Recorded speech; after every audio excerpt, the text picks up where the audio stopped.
Tinuturuan maging responsableng consumer ang mga mag-aaral sa Dagupan City kasunod ng isinagawang Consumer Awareness Seminar na pinangunahan ng Department of Trade and Industry Pangasinan Provincial Office. Tinalakay sa seminar ang mahalagang probisyon ng Consumer Act of the Philippines kasama ang mga karapatan at responsibilidad ng mga mamimili. Layunin ng programa na hindi lamang gawing informed buyers ang mga estudyante kundi hubugin silang maging mapanuri. Naging masigla ang talakayan dahil sa aktibong pakikilahok ng mga mag-aaral.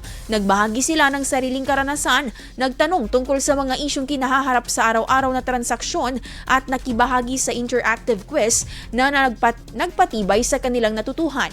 Namahagi rin ng impormasyon at reference materials na maaari nilang magamit hindi lamang sa paaralan kundi maging sa kanilang mga pamilya. Sa pamamagitan ng patuloy na pagsasagawa ng ganitong mga inisyatiba, pinagtitibay ng DTI Pangasinan ang paniniwalang ang edukadong kabataan ang susi sa mas mapanuri at mas ligtas na pamilihan. IFM News. IFM News. IFM.